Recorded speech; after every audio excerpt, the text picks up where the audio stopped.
Alright, so what we're going to do now is we're going to disconnect the battery. As we're going to be removing the starter and also removing the exhaust. And you want to make sure that you don't have any current going down there towards the starter. Now on a Mustang that's factory for this body style, it's an 8mm size wrench that you'd be using, but this is an aftermarket piece, so we're using our 13mm wrench. And we're just going to disconnect the battery on the terminal, on the negative terminal. And if you want to be extra cautious, you can even take the whole battery out if you'd like. Okay, the next step is to lift the vehicle into the air, and the lift point we're using is towards the front of the car, right in front of the subframe connector. And this is kind of on that frame type bar that's on the car. And we're actually lifting on the front of the car, but we're doing this to get the rear in the car as well. So we'll show you. Okay, so we've lifted the car up in the front, and now we're going to take our jack stand and we're going to put it in the rear. There's a torque box right here, and that's going to be our spot. So now we're just lifting on the opposite side so we can get the other end up. And a lot of people will lift right on the rear differential to get it up in the back faster. And I've seen people do it a lot, and I don't think it hurts anything, but it just says not to do it in the manual, so for this video we're just doing it this way. But basically what we're doing here is just getting the rear tires off the ground so that we can remove the rear wheels as we remove the drive shaft. Okay, so now we have the car off the ground on the rear. We're going to be able to move the rear wheels and turn the drive shaft, and that's going to be our next step, is removing the drive shaft. Okay, so the next thing we're going to do is remove the drive shaft, and to do that we're going to take off these 4 bolts right here. And as you can see, some of the bolts, unless they're on the bottom here, they're not going to be easily exposed. So what we're doing is we're putting this 12mm socket on here. The multiple points on the socket match up with this bolt. And we're breaking it loose. Then we're going to release the parking brake, have the car out of gear, and then turn the drive shaft to expose the next bolt. And so we're going to then pull the parking brake up, break the next one loose, and just repeat the process. So here's the first one. Basically right here, we're just going to break it and we're going to turn it lefty-loosey. Okay, so that's going to loosen it. And these can be on here pretty tight. There we go. So we broke the first drive shaft bolt loose, and now we want to turn the drive shaft, so we're going to put the car into neutral. Make sure it's in neutral, and then we're going to release the parking brake. So now with the parking brake off and the out of gear, I can turn it to expose the next bolt. Then I'll tell my buddy to pull the e-brake. That'll lock it into place, and then we can break loose the next one and repeat the process. Okay, so now we're just removing the drive shaft bolts. They've all been exposed and they've been broken loose. And you can take them out as soon as you do break them loose too, just at the same time if you want. But the drive shaft is still being held on because it's on a little bit of a lip here.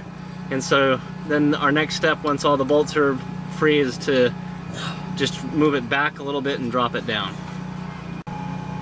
Now sometimes these bolts can be really hard to get off, and just a technique that we wanted to illustrate here, if you can't get it off with a breaker bar, you can put a solid box end wrench onto the bolt and then down on the front of a jack. And then very carefully, as you lift the jack, it'll turn the bolt and break it loose. Okay, sometimes even a breaker bar, you aren't going to have enough strength to get this off, like in this case. So what you can do is take the handle from your jack, slide it onto the back of the breaker bar, and that extends the length of the handle. That'll give you more torque, okay? So that was how we were able to break this off. And it's called a cheater bar. It's also safer than using the wrench. Remember with the wrench that you're putting a lot of pressure if you use that technique, and that's mainly just to break it loose. Don't be trying to put too much force on that wrench if you lift it with a jack.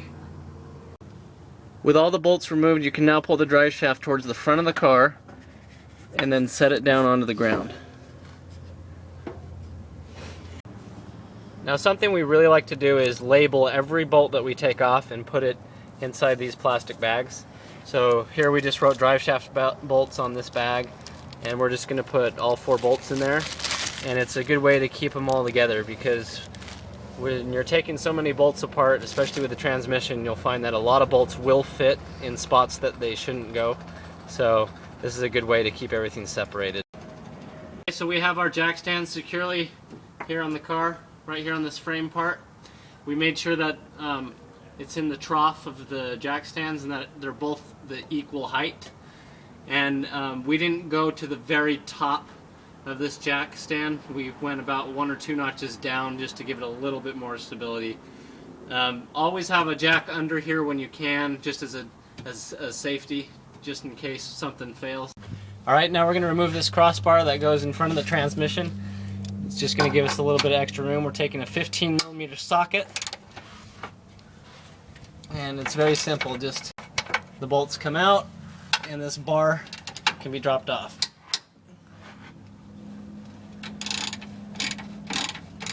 Okay, so when we get these off, this is a kind of a self-locking system here, and we're just going to move the bar out of the way and put it back up in there, and that way it's one less bolt that we're going to lose.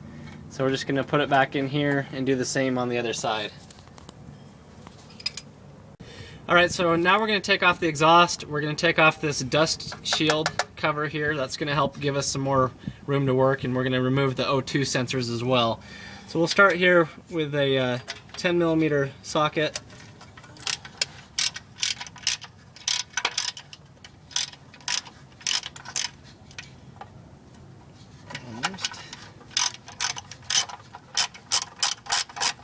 Okay, so we're just going to take off this tiny little guy, and we're going to bag it and mark it so we don't lose it. And then this is just a cover, okay?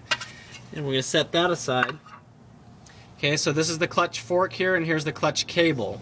Now we also have to remove the clutch cable, so to do that, we're going to just pop it out kind of like a bike chain. It's going to go in and out. It's in a little loop right now.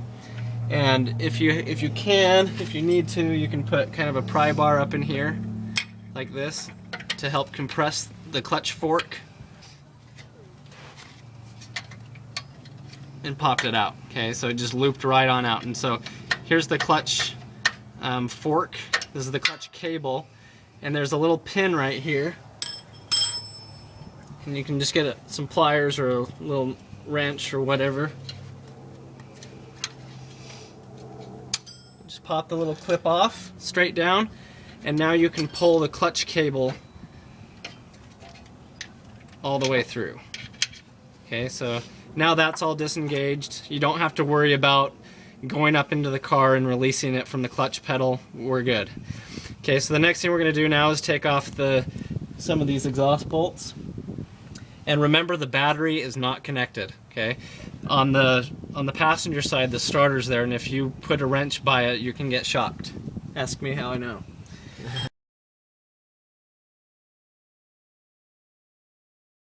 Okay, now we're going to spray a little bit of this liquid wrench on these nuts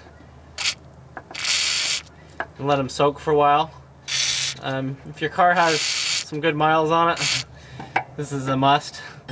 So now we're going to take our 15mm socket here, and we're going to just get it on an extension. We're just going to come up right here and get right onto this bolt and break it loose. These guys can be pretty darn tight. Just remember, lefty loosey, righty tighty.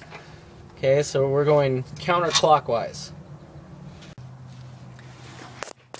Okay, so we just broke this one loose right here, and now we're just going to snake this extension, everything up on the other side of the catalytic converter, and grab onto the other one. Same thing, we're just going to pop this loose, and then once these are broken loose, we'll move to the O2 sensor. Okay, that's the wire that's going into the exhaust pipe, and we're just going to put a wrench on here and break it loose and unscrew that. So we'll just work on getting these other ones off. Okay, so the next thing we're going to do now that these exhaust bolts are broken loose, we're going to come in here with our 7/8 inch open-end wrench, and then we're just gonna take off the O2 sensor, okay? And it just unscrews like any other normal bolt.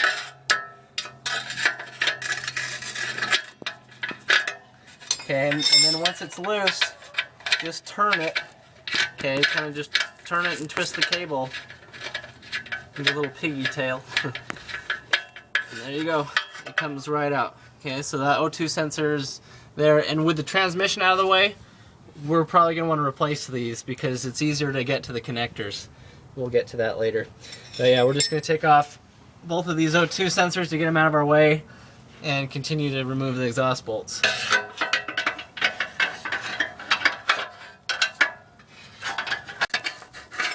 Okay, now we're just on the passenger side unscrewing the other O2 sensor. Okay, just twisting it until it comes out of the exhaust pipe. Almost there. Alright, so now we'll just continue to remove the exhaust bolts.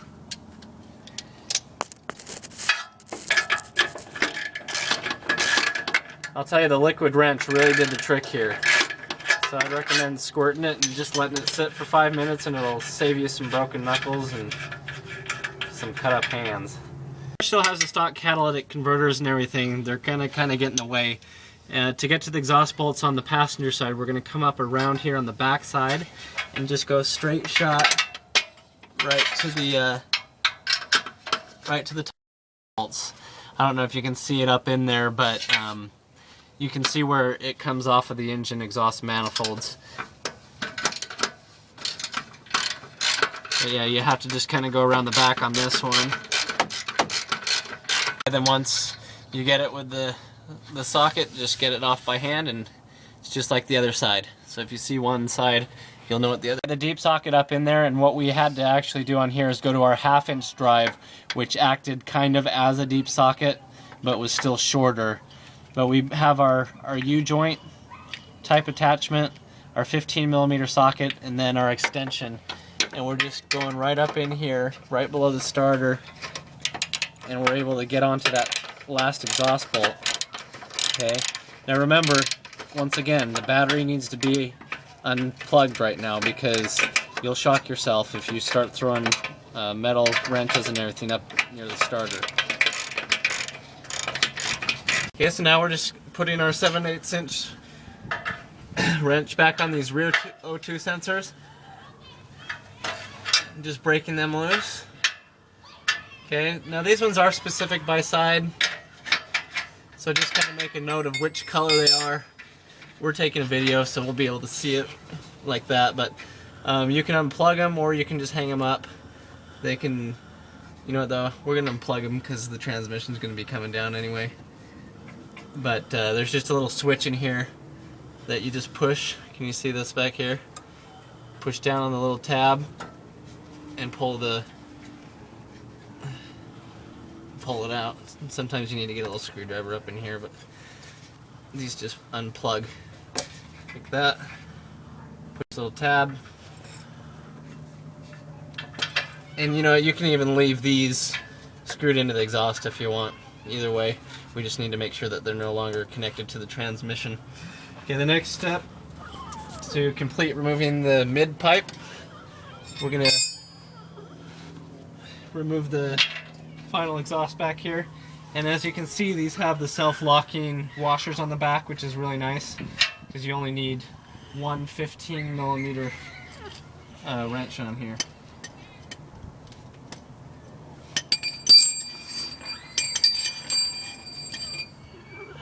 Don't you love neighborhood kids?